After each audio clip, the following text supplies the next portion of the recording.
Under the faint hum of the ship's grav dampeners and the soft blinking of console lights that lined the walls like stars too shy to shine, I stirred in my bunk, half dreaming of an Earth I hadn't seen in 5 years and the breakfast burritos I hadn't tasted in 6. A low hiss came from the corner of the room. At first, I thought it was the recycled air system again, doing its usual midnight impersonation of a dying sloth. But no, this hiss had intent, purpose, and just a touch of drama. The door slid open with a whisper, and I sat up too quickly, whacking my forehead on the overhanging shelf. Cursing under my breath and rubbing what was quickly becoming a personal topographical feature, I squinted through the darkness. And then I saw her. She stood there in the doorway like a glitch in the hologram of my life, out of place, radiant, and entirely unexpected. Princess Enlera of House Viral. Or as I like to think of her, the Galactic-scale diplomatic incident waiting to happen. Her silver-blue robes shimmered in the dim cabin light, barely swaying as if even gravity dared not cling to her. Her hair, violet like the dusk on Titan's equator, spilled over her shoulders in elegant waves, and her long ears twitched slightly at the soft groan of the floor panel under her foot. She looked like a human woman. Almost. Except those ears, those ridiculous, regal, expressive ears. "I couldn't sleep," she said, voice soft but laced with conviction, like she was announcing an impending royal decree. "Everyone says kisses change everything." My mouth opened, producing exactly 0 useful sounds. I'm a linguist. Professional linguist asterisk. I've held seminars on semiotic drift in post-contact language evolution, argued syntax with AI warlords, and once successfully negotiated a ceasefire using only a whiteboard and a marker that smelled like licorice. But at that moment, all I could manage was something between a frog's croak and the sound a vending machine makes when it eats your credits. "I thought maybe," she continued, stepping inside and letting the door sigh closed behind her, "if I gave you one, would I still be just the queen's daughter to you?" There was a long silence where my brain queued up a list of possible responses, and immediately vetoed each one for reasons ranging from too creepy to likely to result in planetary exile. Then I remembered I was still wearing my Earth socks with tiny tacos on them, and I did the only thing that made sense. I stood up and promptly tripped over my own boot. She raised an eyebrow. "Are all human rituals this dangerous?" "No, just the complicated ones," I muttered, steadying myself and trying not to die of embarrassment. "Also, hi, hello, you're in my room. Royalty is not usually allowed in low-ranking linguists' quarters. That's in the handbook. Section 9B, I think, right after the bit about not licking alien power cores." Her lips quirked into something that might have been a smile. Or a threat. With Viralians, it was sometimes hard to tell. "I read your handbook. It was very funny." "That's not reassuring." She took a few careful steps forward, eyes scanning the cluttered chaos that was my personal living space. A cracked hollow photo from Earth flickered weakly on the desk beside a mess of translation tablets, protein bar wrappers, and a mug with a chip in the rim, and the words, "One Universal Translator," printed in a language no one's spoken in 2 centuries. "I know what mating rituals are," she said thoughtfully. "I've read about them, watched things." "What kind of things?" I asked, already regretting it. "Footage from your internet, a site called YouTube's. There was a video where one human kissed another, and then slipped on a soft fruit and fell down the stairs." "Ah, classic documentation. I thought it was symbolic," she said, tilting her head. "Does love usually involve pain and bruises?" "Only on Thursdays." Another pause. She reached up and tucked a strand of hair behind her ear, long, elegant, twitchy, and fixed those eyes on me again. "But seriously, what do kisses mean?" It was the kind of question that begged for poetry, for soft candlelight and swooning orchestras and gravity-defying metaphors. But I had just woken up. I was 70% stubble and confusion, and the only orchestra nearby was the ship's malfunctioning coolant system, currently playing a symphony titled Gurgle in D minor asterisk. So I said they mean a lot of things: affection, connection, sometimes hello, sometimes goodbye, depends on context. "Context," she repeated as though tasting the word. "So if I kissed you, what would the context be?" I blinked, then blinked again just to be sure the universe wasn't messing with me. Mild existential panic, mixed with diplomatic terror and maybe a hint of chocolate protein bar. Her lips twitched again. "You're very strange." "I get that a lot." Silence fell again, this time thick and charged. Her gaze dropped to the floor for a moment, then returned to mine with startling intensity. They want to marry me off to a Xinthian prince, she said suddenly. He has 6 mouths, 2 of them are political. I don't know what that means. Neither do I, she whispered. But I don't want to be just a symbol, a pawn. I want to understand. I want to feel human.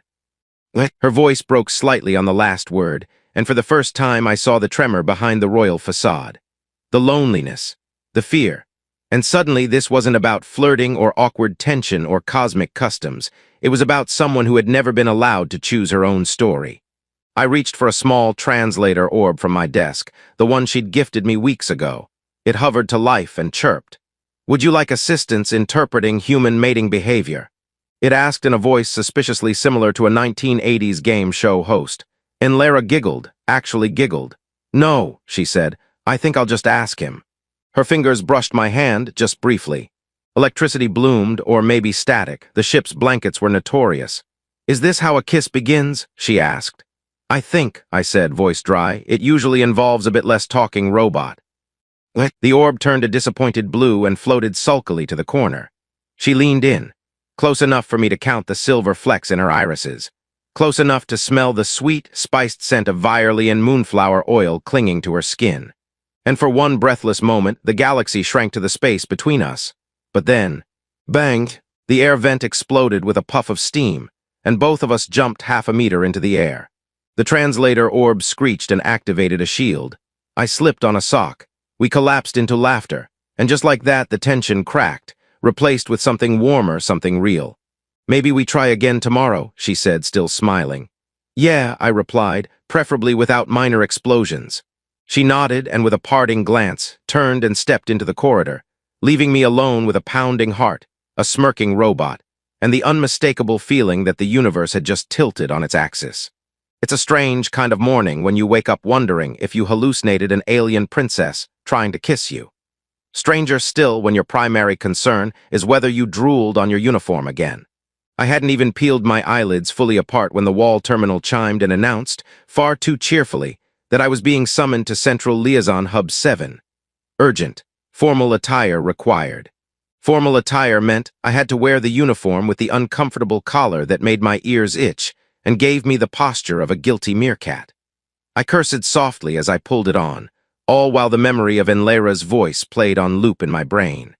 Would I still be just the Queen's daughter to you? A line like that doesn't leave quietly. It moves in, rearranges your mental furniture, and redecorates your priorities in her colors. By the time I arrived at the hub, the corridors were already humming with tension. A small swarm of human officers and Virelian officials moved like molecules in collision. I was intercepted by Director Ulfstad, who looked like he hadn't slept since the first contact accords were signed. Larkin, he grunted, dragging me into a side room. Close the door, sit down, wipe that face off your face. I sat, I tried to wipe, failed. What the hell happened last night? He demanded, sleep. Don't get clever, I hate clever. I considered responding with something monumentally stupid like, clever is all I've got asterisk, but my survival instinct kicked in. He slapped a small data pad on the table. You've been flagged for potential protocol deviation involving royal presence during off-cycle hours. Which means, he snapped, someone saw Princess Enlera coming out of your quarters last night. He leaned in. Do you have any asterisk idea how close that puts us to a diplomatic firestorm? If the Queen gets wind of this, she'll declare a breach of treaty. You think we'll get another chance at peaceful coexistence if this blows up? We'll be lucky if we're not tossed into a stardust incinerator before dinner. I didn't invite her, I said. She showed up unannounced. She asterisk always shows up unannounced. That's the problem. She's unpredictable, intelligent, charming, and has the emotional instincts of a caffeinated fruit bat. I thought she was a Virelian. She is, he groaned. That was a metaphor. There was a long pause as he rubbed his temples, clearly regretting every life decision that brought him here. Then, unexpectedly, he sighed and waved a hand. Look, he muttered, you've got her ear, I don't know why. Maybe she likes how awkward you are. Maybe your hair is confusing, but until this crush or cultural misunderstanding or hormonal space opera runs its course, we need to manage it. That means no private interactions, no unsanctioned meetings, and definitely no kissing. Understood. And for God's sake, he added, if she asks you about mating rituals again, just forward her to the intercultural archives. Don't asterisk demonstrate anything. He dismissed me with a grunt, and I wandered back into the corridor, trying to figure out what category last night even fell under. Cultural exchange? Emotional hazard? Romantic prelude? Maybe all three, shaken together in a quantum cocktail shaker. I didn't see Enlara again until later that evening, during a joint dinner hosted in the Hanging Gardens, a levitating dome of bioengineered flora and controlled atmospheric haze, suspended in low orbit above the Virelian capital. It was supposed to be a celebration of the continued harmony between our species. It felt more like a blind date between two planets who weren't sure they liked each other. I spotted her across the banquet floor, dressed in a cascade of starlight blue fabric, her hair woven with crystalline beads that hummed softly with ambient energy. She was surrounded by dignitaries, drones, and her ever-loyal chaperone, a large Virelian guard with the personality of a brick and the eyebrows of a disappointed grandparent. She caught my gaze. I immediately looked at a salad. Moments later, her translator orb hovered up behind me. "Hi there!" It chirped brightly, startling me into nearly inhaling a cherry tomato. "Her radiance requests your company. Please act natural."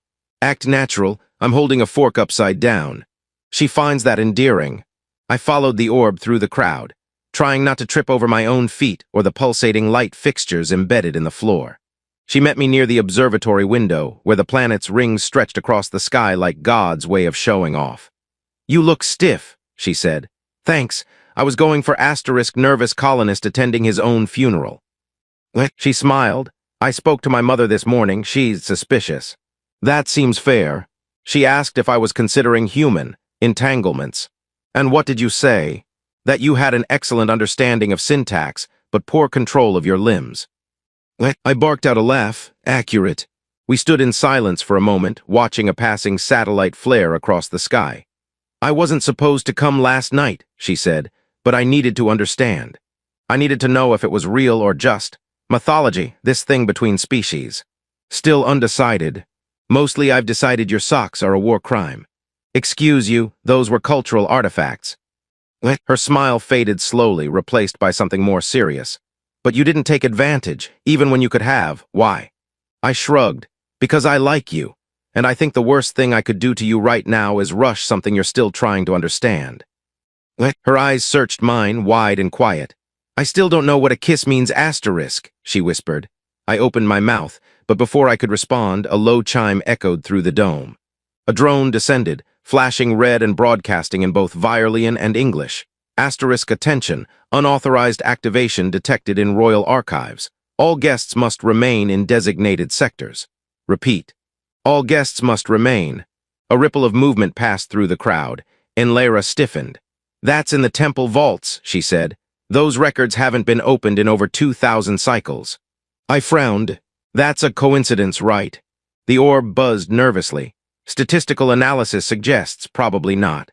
Enlara looked at me, then toward the guards now converging on the central elevators. "I need to go," she said. "You can't. Your mother will have the whole fleet watching you." She leaned closer, lowering her voice. "Then help me sneak out again." I hesitated. "You're asking the worst spy in the galaxy to defy multiple interstellar treaties." "Technically," she said with a wink, "I'm inviting you to assist in a shared cultural investigation of historical significance." I sighed. "Fine, but I'm not wearing those socks again." As the garden lights dimmed and alarms echoed through the station's bones, we slipped through the shadows, two mismatched figures on the edge of something neither of us could name yet. But whatever it was, it had just begun. The archives weren't exactly built with secret midnight break-ins in mind, especially not ones orchestrated by a human linguist with below-average cardio and a princess with a penchant for bending rules like gravity in a black hole. But there we were, ducking behind holographic statues of long-dead Virelian emperors and sneaking past retinal scanners that chirped like anxious birds whenever someone moved too confidently. I thought this place would have more. "I don't know laser traps," I whispered. Enlara raised a perfectly arched brow. "Do all humans expect lasers in libraries?" "Only the good ones." The Royal Archives stretched below the Capitol in a descending helix of translucent crystal platforms, suspended in magnetic fields that shimmered in soft pulses. It looked more like an art installation by a god with a flair for spirals than a vault of ancient knowledge. Holographic texts floated in midair, layered with interactive symbology that reconfigured when you tilted your head. I immediately got dizzy. The Violians apparently hadn't considered species with only one dominant eye. "Keep your head level," she whispered. "I'm trying, but this place is like a kaleidoscope after 3 espressos." The alarm that had gone off during the dinner had been silenced now, replaced by a glowing glyph on the entry node, a symbol I recognized from earlier research. Genetic awakening. Very subtle. Nothing ominous about that phrase at all. Enlara reached out and placed her palm on the biometric pedestal. It glowed violet, then pulsed a shade deeper, registering her presence. The crystal platform beneath us descended with a gentle hum, spiraling downward into the central chamber. My translator orb, still mildly grumpy from being called chatty by a Violian diplomat 2 days prior, floated near my shoulder and muttered, "Did anyone authorize this journey?" "Define authorize," I said. "Informed the authorities, followed standard protocol, filled out Form 98B * request for unscheduled access to forbidden cultural vaults. Definitely didn't do that." "Noted." As we reached the heart of the archive, something changed. The air grew thicker, not physically, but with a hum, an almost imperceptible vibration against the skin, like standing too close to a subwoofer playing ancient secrets. The chamber before us was massive, domed, and dark. Its walls were etched with flowing glyphs that shimmered as we approached, responding to Enlara's proximity like fireflies lured by song.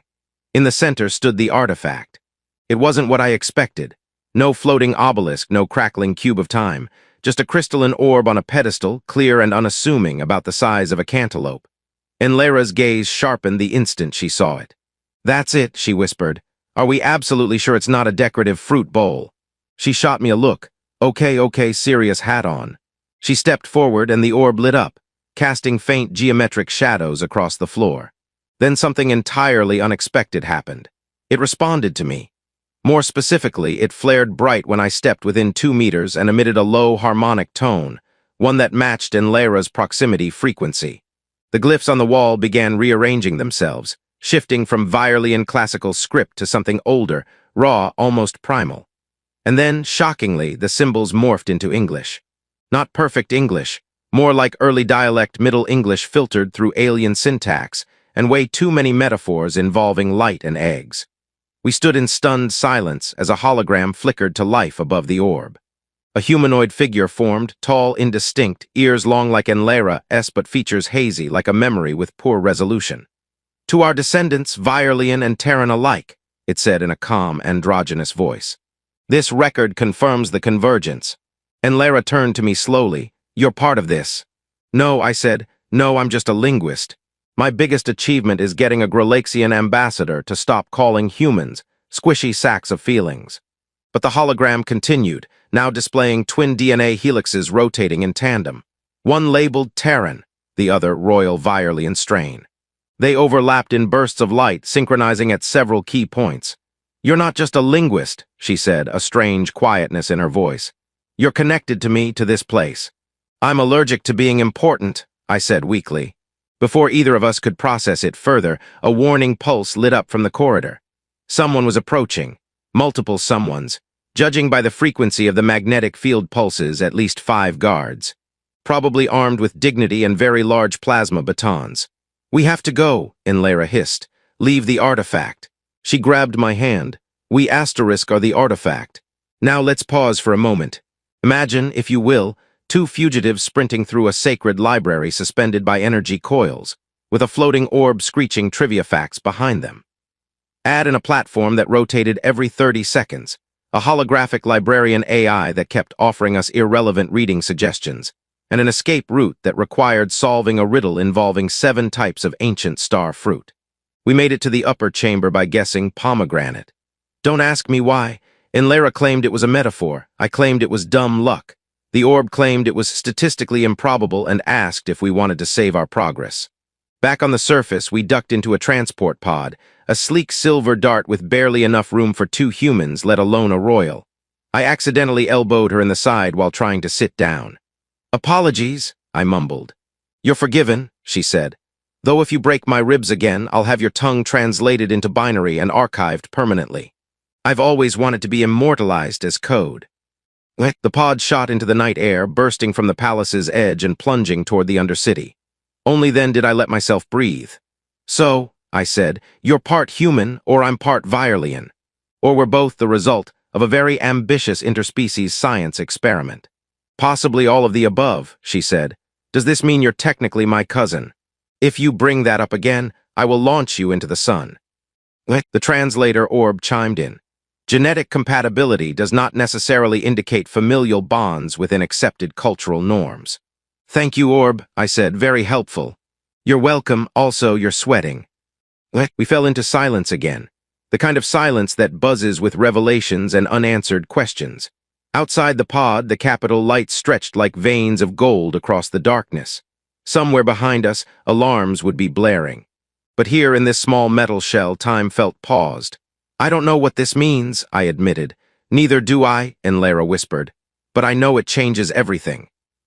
She looked at me, really looked, as if seeing not just the man I was, but the strange, cosmic accident that brought us both here. I came to you that night because I wanted to understand kisses, she said softly. Now I think. Maybe they were never just about touch. They're about connection, I said. She nodded slowly. And history. And for a moment, I thought she might lean in again.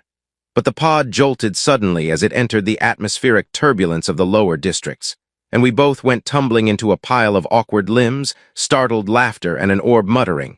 This is highly irregular conduct. By the time, there's something fundamentally humiliating about wearing a fake antenna, especially when it won't stay glued to your head. Stop squirming, Enlara hissed, poking my temple with a tube of industrial-grade adhesive. You'll look suspicious if it falls off mid-sentence.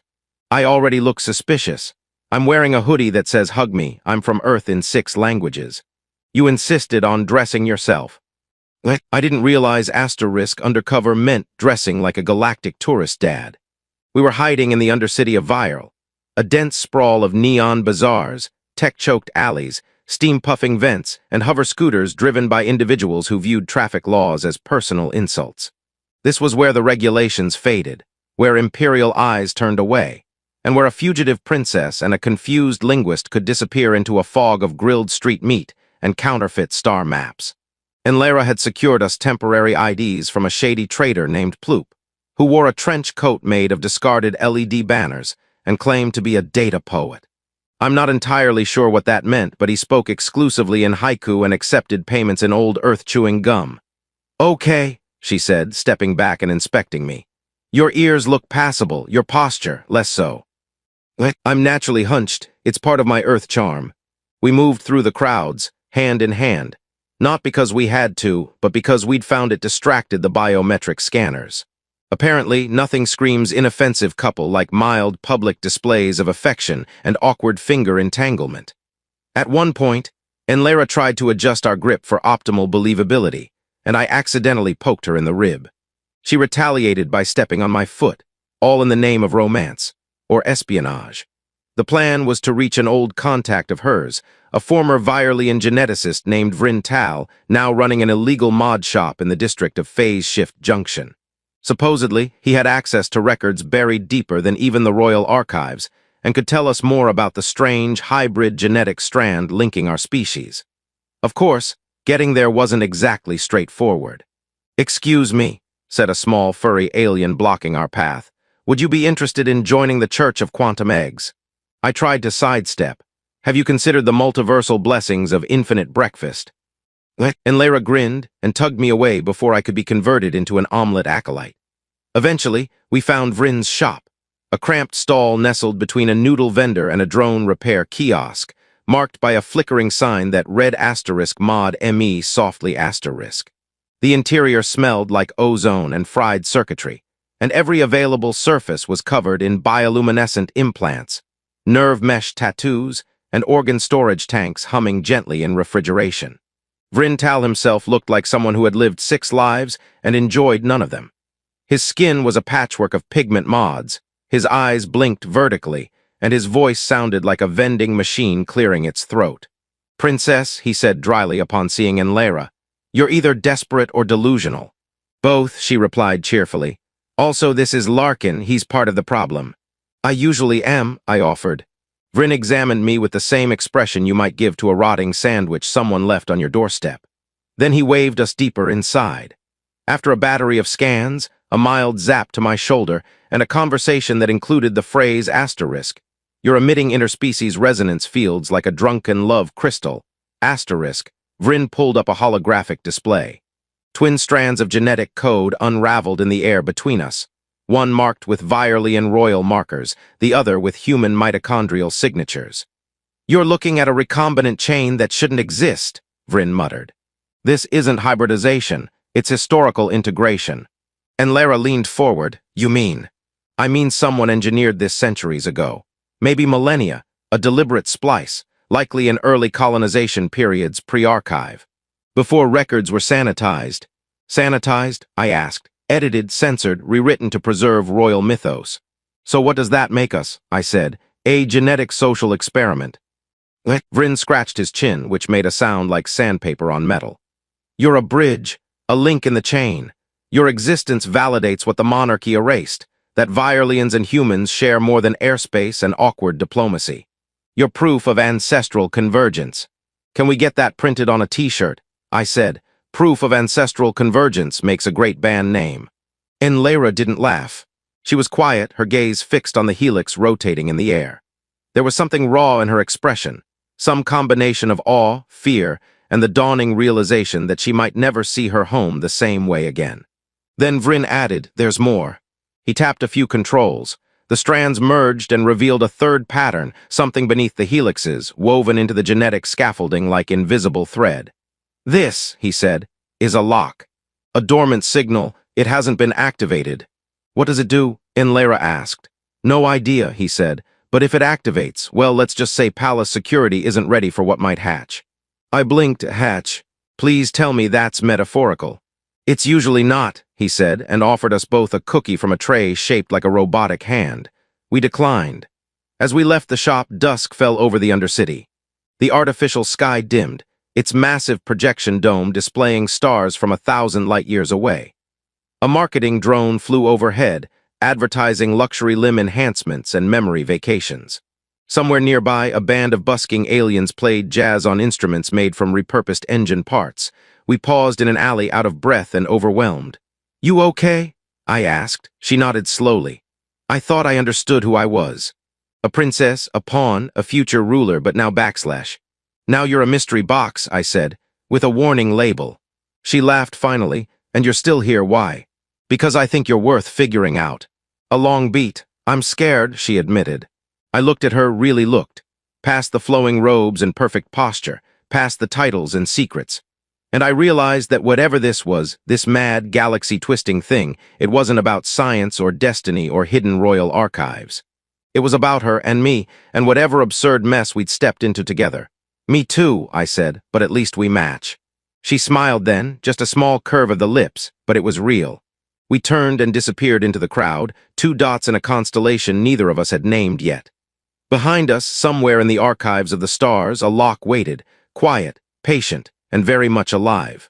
It turns out, being arrested by the royal guard of a foreign planet is less dignified abduction by noble enforcers, and more dragged backwards by a large man with laser cuffs who smells like pickled kelp. "I object to this treatment," I said, hanging upside down over someone's shoulder as we soared through the air in a grav skiff. "I have very delicate blood pressure." "Quiet human," the guard growled. "This is a diplomatic violation," I continued. "You've cuffed an interspecies liaison without proper snacks." "You talk a lot," the guard muttered. "Occupational hazard, also circulation's cutting off to my eyebrows. Not sure that's medically sound." And Lara, carried in a separate hover cell ahead of me, was far less noisy. She sat upright, stoic, robes billowing dramatically in the slipstream, expression carved from pure royal resolve. Her long ears twitched only slightly. Maybe in fury, or annoyance, or wind chill, we were escorted, nay, paraded, through the upper city like criminals being returned to the scene of the scandal. Hover banners trailed behind the royal patrol proclaiming asterisk order restored, long live the crown asterisk, while citizens paused mid-sip of synth lattes to point and gasp. "Smile and wave," I whispered to the guard. "Come on. Give them a royal wave." He did not. We were deposited in the central hall of the matriarch's throne chamber, a space so vast and ornate it could have housed 3 minor moons and still had room for decorative waterfalls. The ceiling shimmered with floating symbols of lineage and conquest. The floor was made of starlit obsidian that reflected your fears more clearly than your face. I hated it on sight, and on the throne at the far end sat the queen. She was even taller than I remembered, dressed in layers of ceremonial weave that pulsed faintly with stored psionic energy. She looked like a thunderstorm had learned posture and declared dominion over elegance. Her eyes glowed faintly with the psychic tether she used to connect to her inner court. Her ears, unlike Enlera's graceful curves, were adorned with gold rings and ceremonial circuitry, each one blinking in a pattern that probably meant something like I could destroy you with a glance asterisk. You, she said coldly, will explain this. Embarrassment. I blinked. Hi. Silence. Worth a shot. Enlera stepped forward unfazed. Mother, he is not to blame. I acted on my own. You violated protocol. You accessed forbidden records. You involved an outsider, a human. He is not just a human. He's connected to our history. You knew there were shared strands. You sealed the archives for a reason. The reason, the queen said icily, was to protect us from chaos. You mean truth. I mean asterisk irrelevance. If the people knew the monarchy's bloodline was shared with a race who once used spoons to launch themselves into orbit, what would remain of our legacy? For the record, I cut in, it was a catapult. The spoon was symbolic. The queen's eyes narrowed. Enough. There was a tense pause. Then she raised her hand and psychic threads spun from her fingers into the space before her. A construct formed. My memories. Holographic, flickering moments with Enlera. The conversation in my quarters, the stolen kiss that never quite happened, the archives, the DNA strands. I stared in horror as my own awkward face explained kissing with a napkin diagram. The queen watched in silence, then turned to her court. This is what my daughter has done. She has tangled herself in primitive emotion. She seeks identity in chaos. Enlera took a step forward. I seek meaning, and he has shown me that. A murmur rippled through the gathered nobles. Shock, disgust, a few gasps of what might have been admiration or acid reflux. It's hard to tell in Virelian politics. The queen stood. You will return to your chamber. You will sever this tie, and you will prepare to bond with Lord Silran of Zinthar tomorrow as decreed. Enlera's voice cracked, not with fear but rage. He has 6 mouths. And a stable alliance. He called me emotionally inefficient. To his credit, I muttered, he did also say you had acceptable facial symmetry.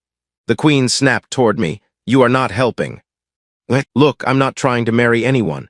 I just got dragged into this because someone asked me what a kiss was. She came to you for answers. Instead, you gave her delusion. I opened my mouth, closed it, opened it again. And then, strangely, calmly, Enlera said, then exile me. The hall fell silent. You can't, the queen said. You just threatened to, she replied. So do it, exile me, let me go where truth matters more than titles. Where? With him, on that decaying orb he calls a home. I'd rather know who I am than rule as a lie.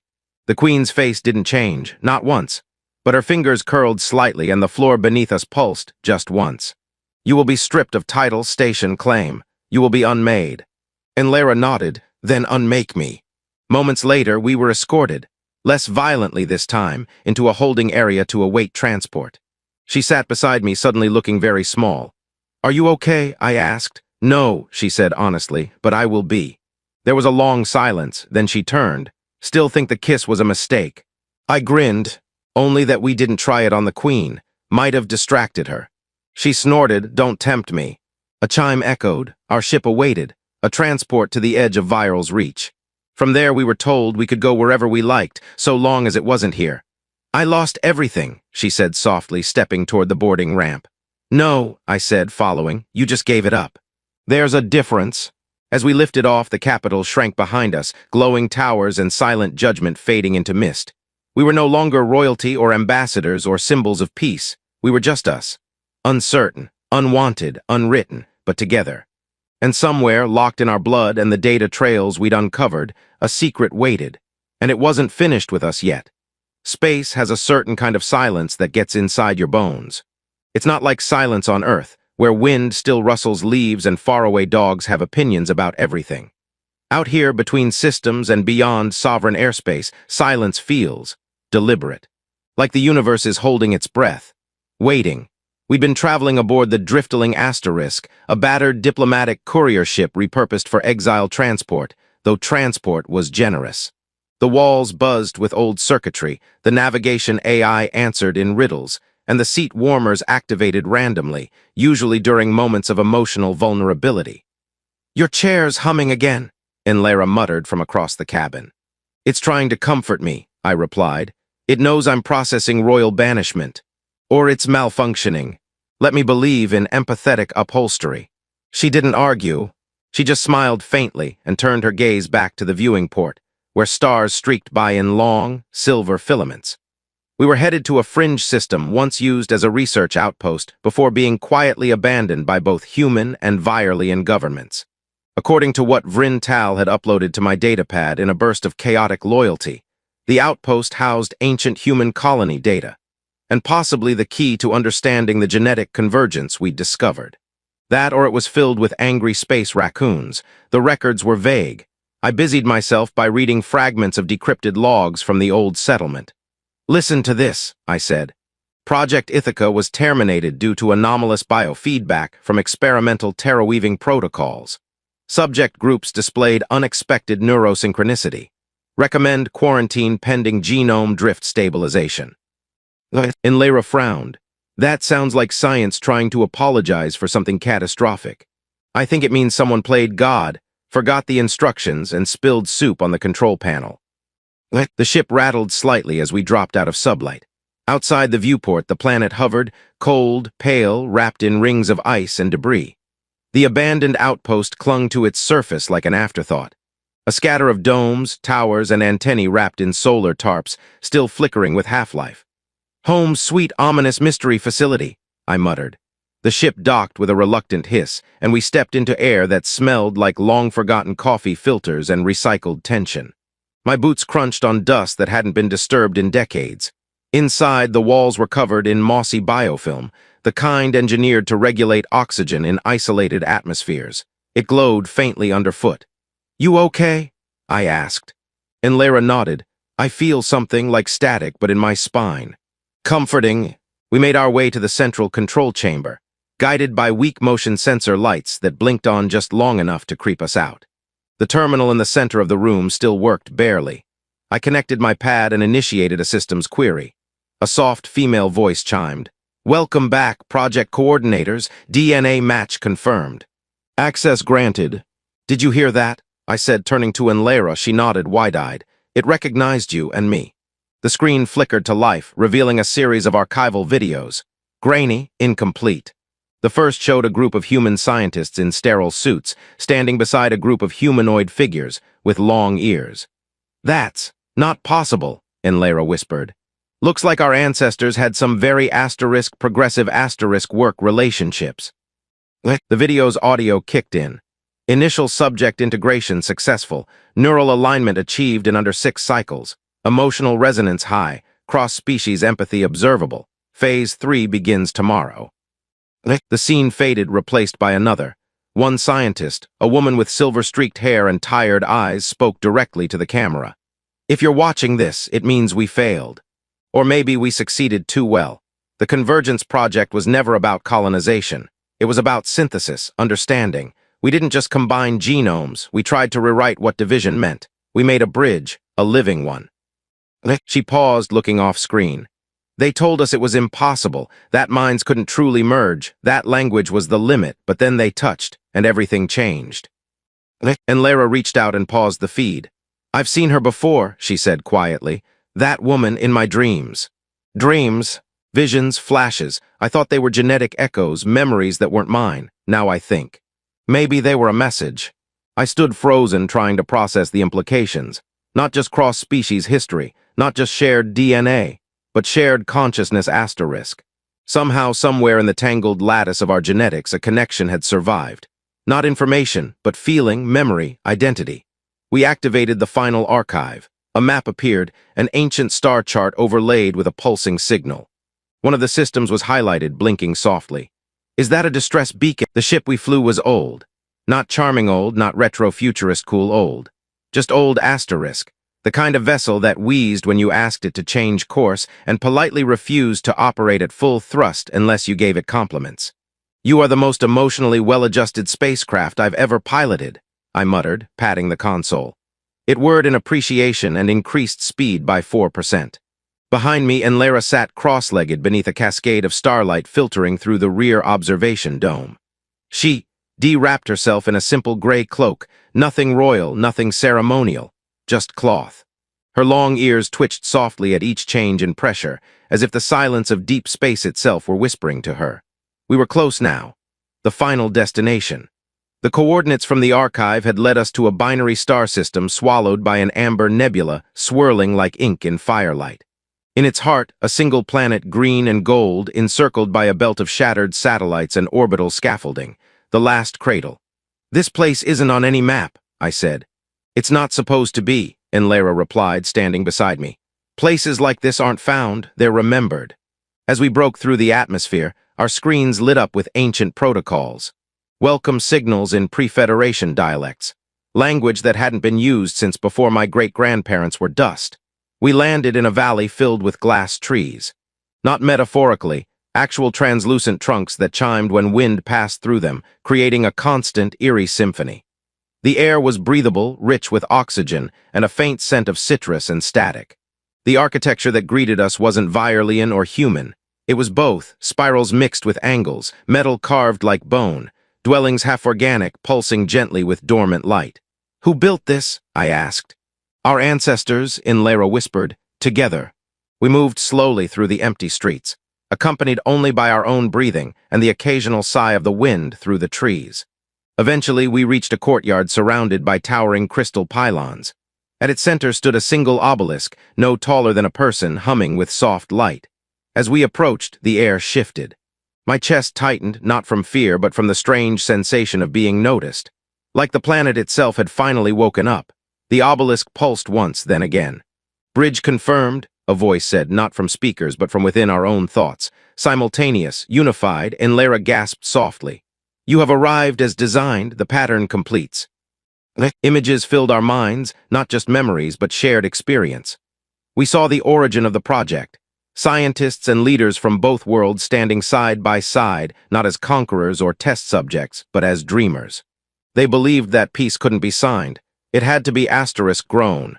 So they seeded both lineages with a code, biological, emotional, spiritual, a potential, a promise.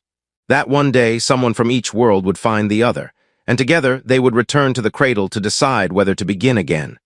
Enlara reached out and touched the obelisk. Her fingertips glowed faintly, her breath catching in her throat. A soft beam of light spiraled up from the ground, surrounding us both. Our DNA, our thoughts, our connection, it all shimmered around us, transformed into song and color and living code. "This is not an ending," the voice said. "This is a door." And then the obelisk dimmed. The wind stopped, the light faded, but we remained, changed, nothing exploded. No great power surged. No ancient mechanism burst forth to conquer the stars, just us, standing in the quiet. "Was that it?" I said. "I think that was everything." We left the valley not as fugitives or seekers, but as carriers of something larger than any throne or treaty. We didn't need a crown, we had a truth, and more importantly, we had an asterisk choice. We didn't return to Viral, not right away. We traveled, we spoke, we showed others what we had found. Some listened, some laughed. A few threw holographic tomatoes, but slowly things began to shift. News spread, questions were asked, and back on Viral the Queen stepped down. She named no successor, but she sent a message. "You were right." It was the only message she ever sent. Eventually, Enlara was offered a place on the Interstellar Peace Tribunal. She refused it politely.